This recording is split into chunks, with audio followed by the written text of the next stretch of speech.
근데 여러분들 이런 거 있잖아. 만나봐서 대화를 했는데 느낌이 싸한 사람들 가끔 있어. 아, 이 사람은 이걸로 먹고 산다. 이런 느낌.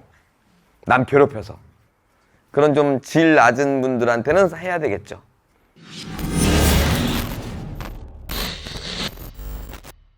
자, 가처분.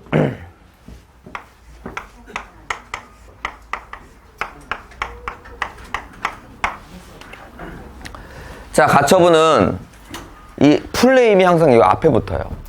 무슨 가처분. 뭐 심지어는 뉴스나 이런 거 보시면 무슨 어디를 가처분했다. 뭐 유가증권도 되고 사람도 되고 별게 다 돼요. 근데 이제 풀네임은 사실은 그리 중요한 게 아닌데 오늘 한번 짚어볼게요. 자, 가처분은 제가 무식하게 또 이렇게 정의합니다.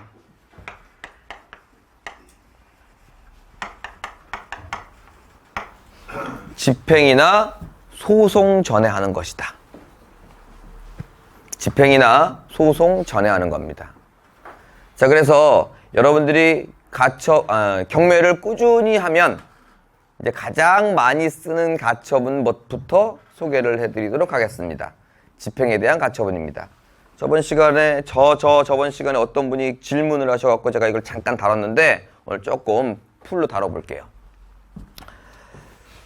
자, 여러분들은 이제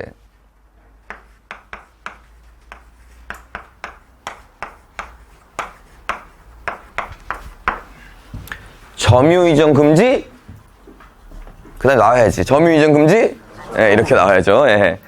자, 이런 것들을 이제 경매를 꾸준히 하면 이제 보고 사용할 일이 있을 겁니다. 자, 이거 여러분들 스스로 한번 해석을 해볼게요. 이거 무슨 말이에요? 그러네요. 네, 맞아요. 점유이전 금지, 뭐 말 좀 어려워 보이는데 이사 가지 마 이겁니다. 이사 가지 마. 반대로 이사 오지도 마. 이런 가처분이란 얘기입니다. 이건 제가 집행의 전 단계라고 분명히 말씀을 드렸습니다. 그러면 제가 절차를 좀 설명드리도록 하겠습니다. 여러분들이 낙찰을 받고 잔금을 냈습니다. 그런데 그 부동산이 점유자가 있는 부동산입니다. 뭐 상가가 됐든 주택이 됐든. 점유자면 임차인 아니면 뭐 채무자겠죠. 뭐 유치권자가 될 수도 있는데 유치권자가 될 수도 있습니다. 보통 그렇게 점유를 하고 있는 물건에 대해서 여러분들이 낙찰을 받으면 잔금일 때 잔금일이면 이제 소유권 이전이 된 거죠. 그때 인도명령이라는 걸 할 수 있습니다. 인도명령 신청이죠. 그러면 협상이 될 수도 있고 협상이 안 될 수도 있기 때문에 인도명령을 할지 말지 고민스러울 겁니다. 자, 그러면 이제부터 정해드립니다. 무조건 하십시오. 자, 우리 구프랜드 출신은 인도명령 신청을 무조건 한다. 언제? 잔금일날. 잔금일 다음 날에도 상관은 없어요. 근데 제가 정해드린다는 이유가 다 있죠. 자, 일단 인도명령 신청을 반드시 해라, 무조건 해라. 이 말은 여러분들이 그 점유자를 찾아갔을 때 인도명령 신청에 대한 결정을 받은 점유자와 받지 않은 점유자는 상대해 보시면 약간 느낌이 다를 겁니다. 여러분들이 결정문을 받았다고 할게요. 그 인도명령 뭐 어쩌고저쩌고 써 있어. 그럼 잘 못 알아듣겠으면 인터넷도 찾아보고 주변 사람한테 물어보죠. 하나같이 뭐라 그래? 이사 가라. 이거에 대한 결정이에요. 그 결정을 갖고 집행을 할 수 있는 겁니다. 여러분이 그걸 받았다고 칠게요. 그러면 이거 나 이사 가라고 법원에서 날라왔구나. 그러면 내 입장은 좀 힘들 수도 있겠구나. 자, 이렇겠죠? 그렇기 때문에 그런데 여러분들이 찾아갔어. 낙찰자가.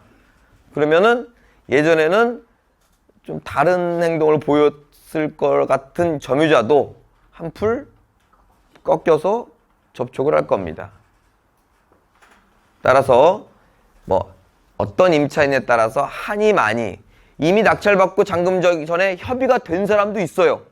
저는 이제 그렇게 많이 처리하는데 그래도 하십시오. 그러면 그 사람이 깜짝 놀래요. 재계약하기로 했는데 이사 비용 받고 나가기로 했는데 그럼 이거 왜 했지? 이러면 돼.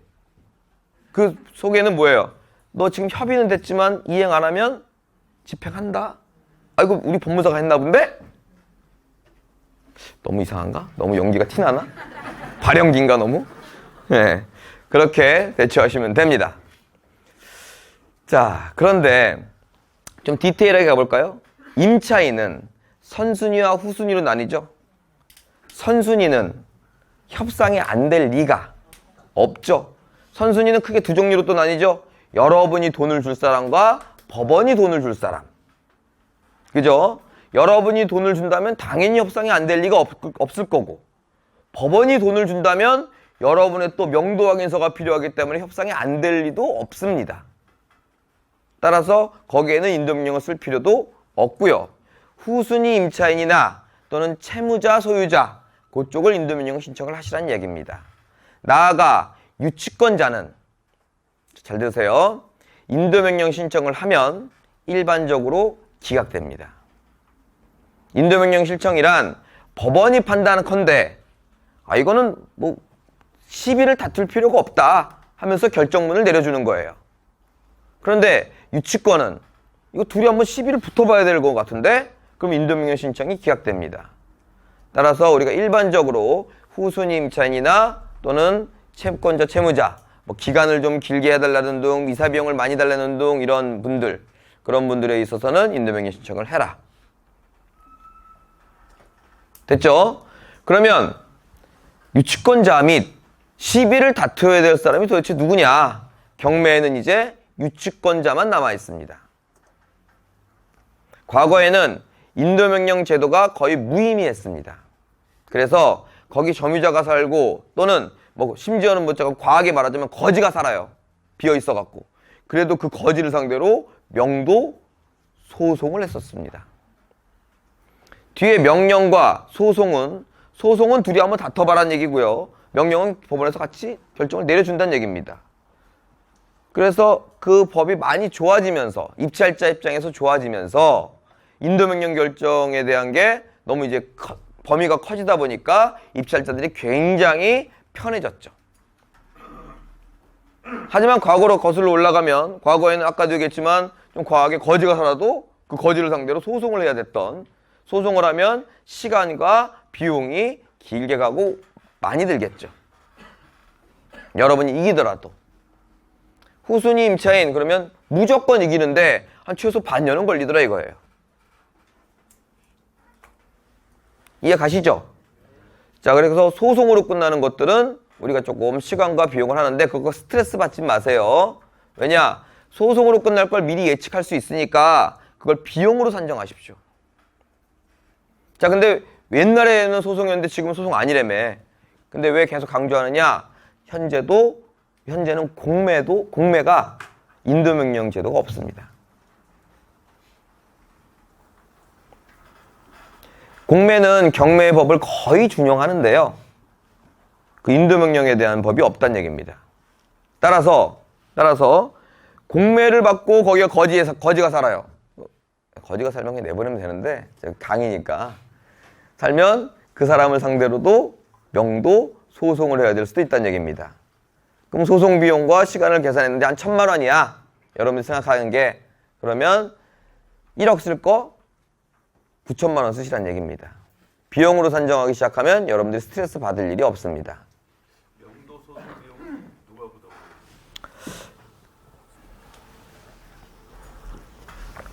소장을 작성하면요. 진 사람이 부담하라고 써놔요. 그리고 판결문도 그렇게 많이 나요. 그러면 상대가 부담해요? 상대 누구라고?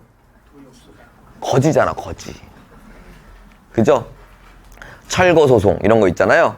그 돈 많이 들어가는 거잖아. 철거 비용은 진 사람이 하는 거예요. 졌다는 얘기는 철거에 승소했다는 얘기죠. 그 사람이 졌으니까 오늘 철거해야 되겠다. 한 명도 못 봤어. 그래서 원칙은 상대가 내는 게 원칙이라고 친다면 그 원칙과 실무가 굉장히 다른 게 바로 이런 것들입니다. 그래서 진 사람이 내는 거지 이렇게 단순하게 생각하다간 비용을 산정을 적게 하시겠죠. 아니면 안 하거나. 그러면 이제 그게 스트레스로 돌아옵니다. 그렇기 때문에 일단은 우리가 신청을 한다. 예전에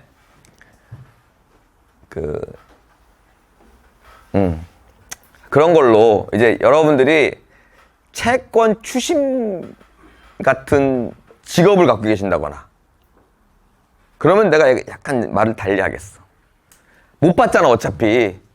근데 채권 추심팀은 매 그 사람만 지켜보고 있잖아. 재산만 생기면 어떻게 할까. 근데 제가 그 능력이 안 됩니다.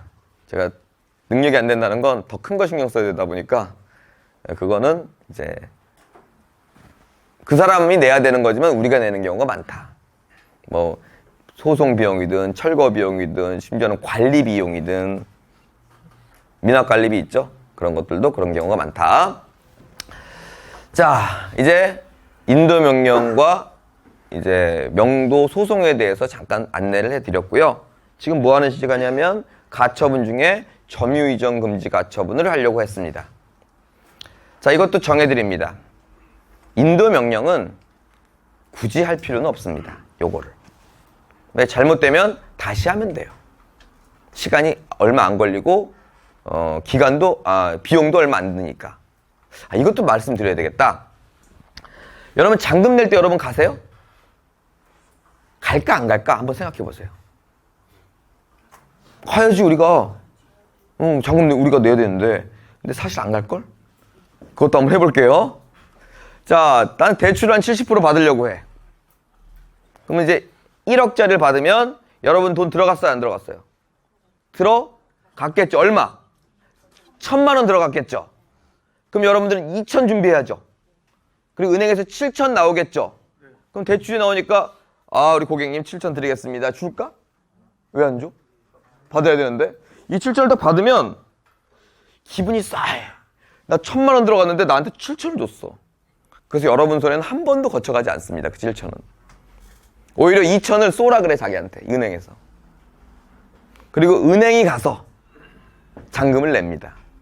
그러니까 올래면 오고 말래면 마는데 굳이 갈 필요가 없는 거야. 그럼 아까 처음으로 들어가서 안 가면 인도명령 어떻게 신청해? 잔금일날 신청하라 그랬잖아 내가. 그럼 이렇게 전화를 해. 은행 담당 법무사나 사무장이 갈 거거든요. 전화를 딱 하세요. 법무사님, 우리 학원에서 그러는데 인도명령 서비스라면서요? 이래. 인도명령 신청이 돈이 많이 안 들어요. 근데 이제 좀 여러분들이 큰 물건을 했거나 아니면 뭐 좀 그런 거에 대해서 좀 유한 사무장이나 법무사님들은 네 해드릴게요 이렇게 끊을 거야. 근데 여러분들이 막 500만 원짜리 해놓고 해달라면 아니 10만 원 내세요 이럴지도 몰라. 자, 제가 요령도 알려드렸어요. 잔금일날 알아놨다가 전화를 하라고. 인도명령 서비스 좀 해주세요 이렇게. 잔돈 아끼는 법도 알려드렸어요. 그래서 웬만하면 좀 서비스를 해주는 경향이 많습니다. 자, 이렇게 인도명령으로 한 거는 이게 굳이 필요가 없는데 명도 소송으로 가는 시간 오래 걸리고 비용 많이 들어가는 건 하십시오. 이사 가지 마. 됐죠? 인도명령이든 명도소송이든 이제 완결이 되면 그래도 협상이 안 되면 이게 좋은 얘기가 아니에요. 안 좋은 걸로 가는 거예요. 협상이 안 되면 결과는 뭐 해야 됩니까? 나를 내보내는데 나 배째래. 뭐 어떻게 하셔야 돼요? 집행하셔야겠죠? 그렇죠? 집행을 하려면 신청을 하시면 돼요. 그럼 집행관이 나옵니다. 여러분들이 집행할 사람이 홍길동이에요. 홍길동에 딱 갔는데 집행 시작합니다. 잠깐만요. 홍길동 씨 어제 이사 갔습니다. 전 홍개똥이에요. 이랬단 말이에요. 그러면 이제 집행이 안 됩니다. 이제 다시 돌아가죠. 돌아가서 여러분들이 이제 홍개똥으로 해야 되겠다 했어요. 그래서 다시 왔더니만 그 다음 이제 좀 한 달에서 우리 걸리겠죠. 왔더니만 홍개똥이 또 어제 이사 갔대. 나 홍소똥이래. 만약에 그렇게 점유자만 계속 바꿀 수 있다면 여러분들은 집을 사놓고 상가를 사놓고 사용을 못하는 수익을 못하는 그런 결과가 나올 수도 있다 이겁니다. 그러면 이건 뭐라고요? 이사 가지 마. 홍길동을 상대로 이사 가지 마를 해놓는 겁니다. 그럼 뭐 홍길동이 뭐 집안에 감금돼 있습니까? 아니면 뭐 수갑을 채워놔요? 그렇지는 않습니다. 하지만 아까와 같이 어저께 이사 갔는데요? 라고 하면 집행관님 눈에는 이 사람이 홍개똥이든 소똥이든 이사 오지도 말라 그랬으니까 홍길동으로 보이는 겁니다. 자, 예전에는 이 점유자가 할 일이 너무너무 많았기 때문에, 그러니까 낙찰자를 방해할 일이 너무너무 많았기 때문에 점유이전 금지 가처분이 필수였을 때가 있었습니다. 하지만 지금은 이 낙찰자 입장에서 너무 법이 많이 바뀌었기 때문에 인도명령을 할 경우에는 별로 쓸 일이 없어요. 근데 여러분들 이런 거 있잖아. 만나봐서 대화를 했는데 느낌이 싸한 사람들 가끔 있어. 아, 이 사람은 이걸로 먹고 산다, 이런 느낌. 남 괴롭혀서. 그런 좀 질 낮은 분들한테는 해야 되겠죠. 그리고 제가 정해드리는 건 명도 소송으로 가야 되는 것들은 하십시오. 자, 이사 가지 마, 이사 오지도 마. 여러분들이 꾸준히 경매를 하다 보면 반드시 사용할 일이 있을 겁니다. 반드시 알아두시길 바라겠습니다.